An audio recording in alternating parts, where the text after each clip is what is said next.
All right, in this video, I'm going to show you guys how to water your plants for the first 7 to 10 days then before you put them in their final pots.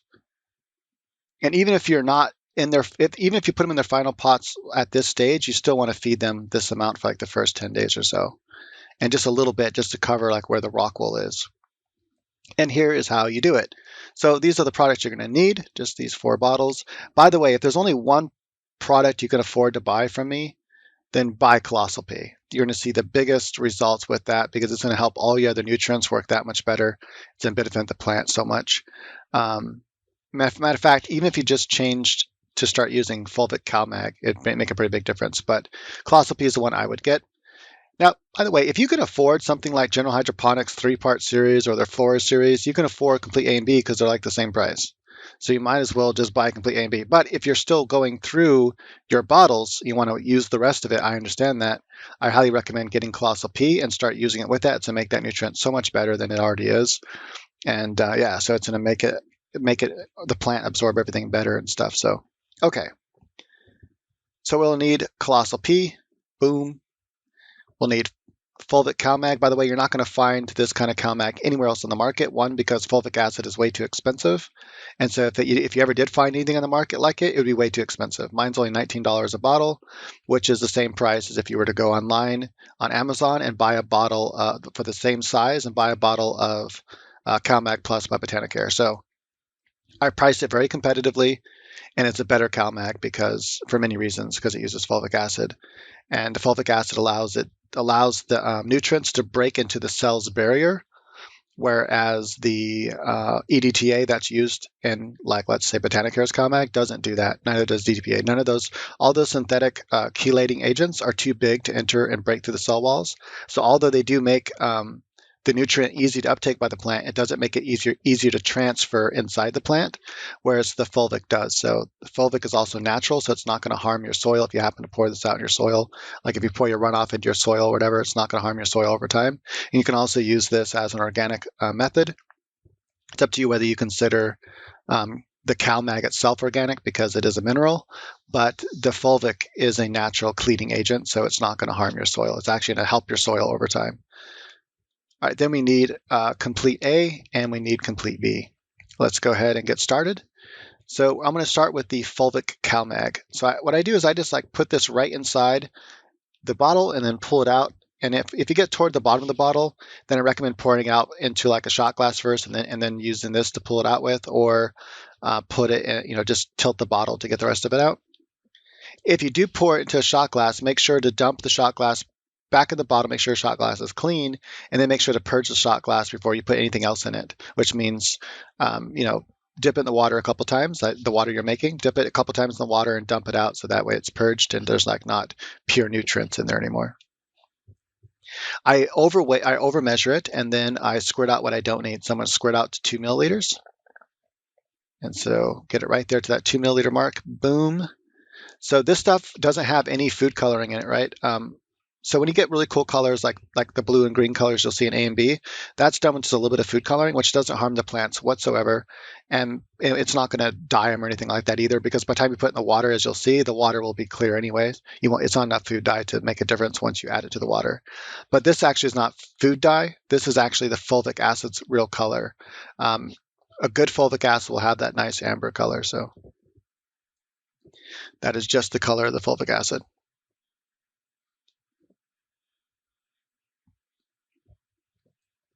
Next up is Colossal P. Its color is going to be a little bit cloudy because of the hormones, the amount of plant hormones in it, but it's almost transparent, and it's very water soluble and safe for tubes and things like that, feeding tubes. And this is the natural color, no food dye. That's the natural color of the product. All right, then complete A and B, there's a little bit of food coloring in it. So by the way, that was 7 milliliters. So I bring it up a little bit higher, then I push it down. You see the first 5 lines. The big line here is the 5-line mark, and then 1, 2. So 7 milliliters of Colossal P per gallon of water. Boom, stir it up a little bit. You can also use a stir stick if you need to. And then complete A, again, pulled up past the amount. And then I'm going to squirt it down to 8 milliliters. So 3 lines, or excuse me, 4 milliliters, because we're doing for the first 10 days or so. we're going to just feed 4 milliliters of A and B. Stir that up. Same thing with B. B has this nice green color.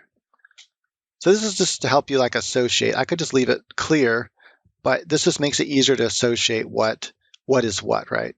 And we're going to squirt that back down to 4 milliliters. Boom, and then we're going to squirt this in the water and stir it up. Right, so there we go. And then we're going to take a stir stick and stir it up and just like make sure it's nice and stirred. So yeah, just over time, it'll be easier to just associate like, okay, I'm doing A because it's blue, green. So just like, I don't know, make a mental note that you're not accidentally putting the same thing in twice or something. All right, now here's the new pH probe. Make sure that we have nice accurate reading. And so this should bring you to about 5.1. You give it a second here. Sometimes it takes a second to kind of settle.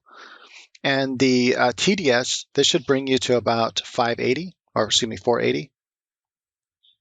With all these products in there, your TDS should be right around 480. And this doesn't be if you're using a times 500 ppm. You might be using a times 700. Your TDS meter should tell you what it is on the product itself. If not, it should be in the instructions it came with, whether it's a times 500 or times 700. And so this will end up settling at about 480. But I'm going to show you the other ones. Here's about 650 if you have a times 700, and 0.9 EC. That's going to be the same always, right? EC is 0.9.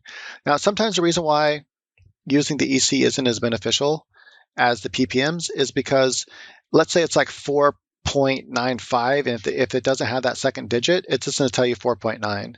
Whereas with the ppm, in other words, whether it's 460 or 480 ppm, it's still going to register 0.9 EC.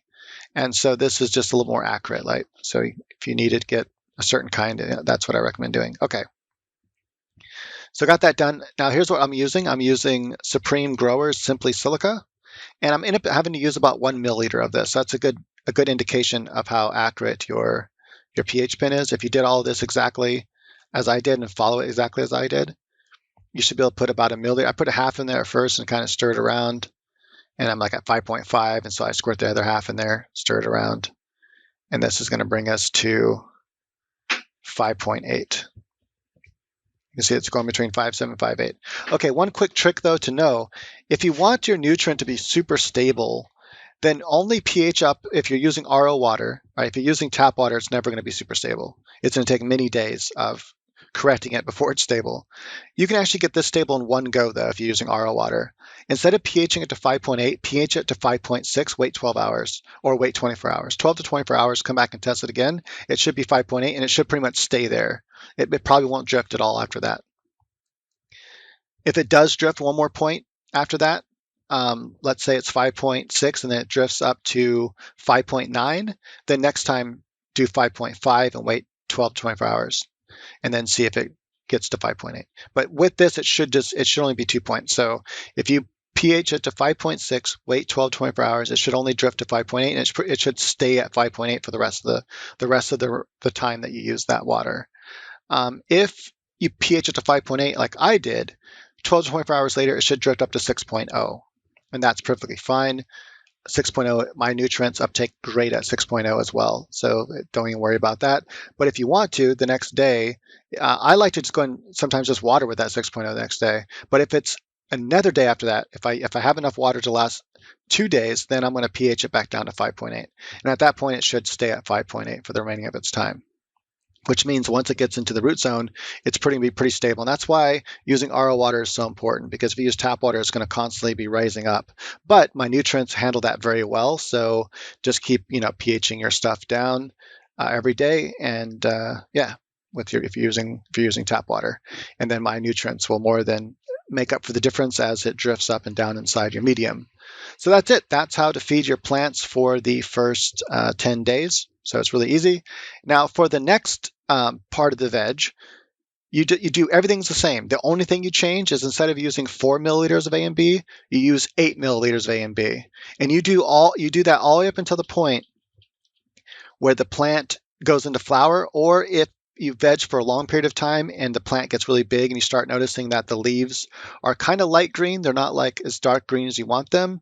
If they start looking a little bit light to you, then bump it up to 12 and 12. Right, so bump it up basically to what you'd be doing for flower time, but keep feeding CalMag, right? So then the only change that happens at that point when you go to flower is you're going to be using 12 milliliters of A and B. You're going to stop using the CalMag and you're going to switch over to Flower Girl, right? So hopefully I'll be able to make a video of that showing you a kind of a video just like this, but just showing you how you measure everything. I don't know if I'm going to do a new one for the veg time. Maybe I will, just to talk about some of the stuff. Anyway, that's it for this video. Much love. See you next time. All right, so here's a quick update. Day 1 of these girls right here, Colorado Cookies and OG Kush, both are autoflowers. So I like to just fill up a syringe full of the nutrients that I made for them, which is I taught how to make already. And after you make the nutrients, you can follow my website, growpotcheapy.com, to learn the feeding schedule, and you can watch my free grow course. And I like to just go ahead and go like that and just put like a syringe full on them. And if you don't want the algae to grow, you can take some panda plastic, cut a square and then cut a slit, and then put the slit like that, over the plant, over the stem, and that will protect it. So sometimes you'll see like this right here happens where it's having a hard time coming out of its own seed. And you can kind of help it along by just, lightly opening the seed. Just very, very lightly.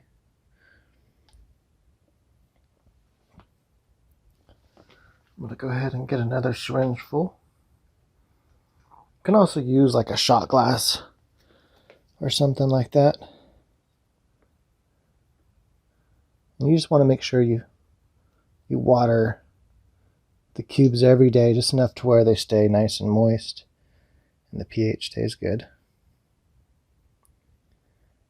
Right, so the other two are still in the